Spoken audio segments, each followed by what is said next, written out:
Real combat. Real action. Carnage Media. But moving on up. Kev, we're going to start with you. Merab, Sean, 2. Let's do it. Well, guys, as far as before, I guess I give you my prediction. I found myself in a little rabbit hole during the week because I saw a video come out on YouTube from an MMA channel that essentially, broad strokes, accused Sean O'Malley of being essentially the UFC's version of an industry plant, to pull from a musician term. And he went on to make this argument of, hey, Sean O'Malley, kind of right place, right time. McGregor was not completely inactive at the time. And Dana saw this striker with an Irish surname and said, oh my God, I have the next Conor McGregor, and I'm going to do everything that I can to make sure that the world sees that.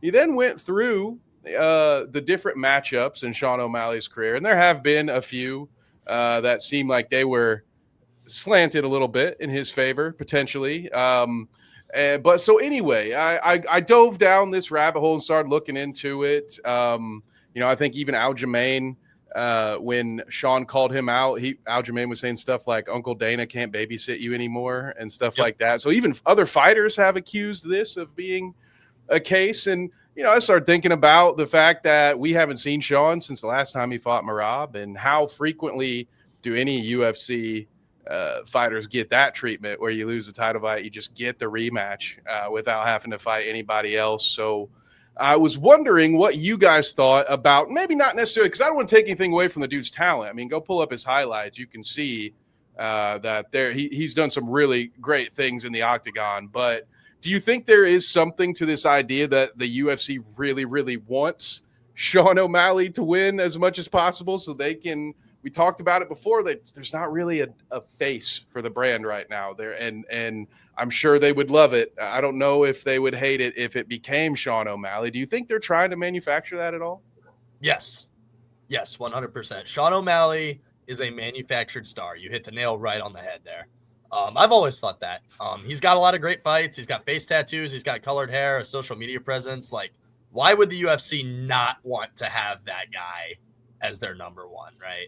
Like, he's outgoing, he's fun, he drives a pink Lambo. Like, come on, Snoop Dogg likes him, Yeah, and like, he's that's marketable. That was a right place, right time moment, right?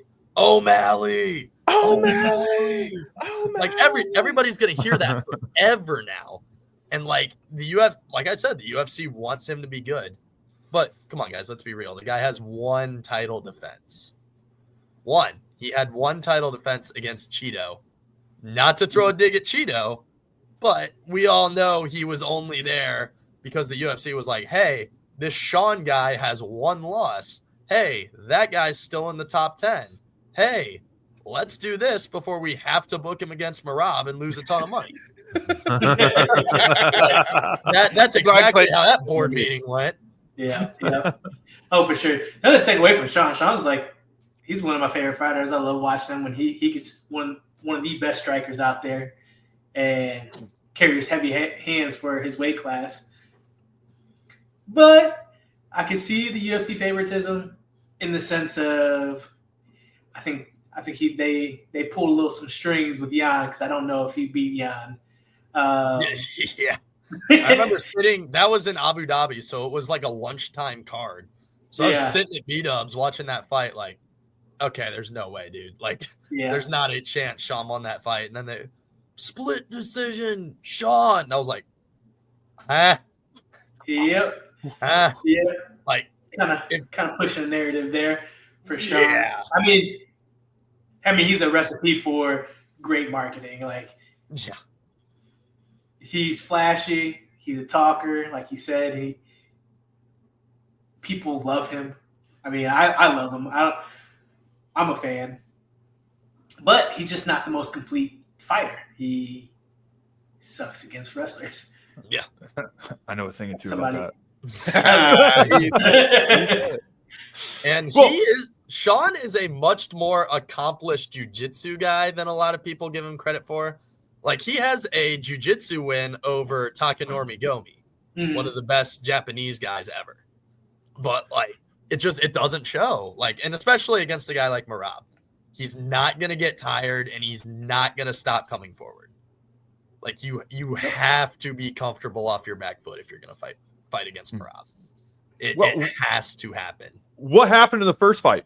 Let me ask you that. What happened in the first fight? You know what I mean? Yeah. Between these two.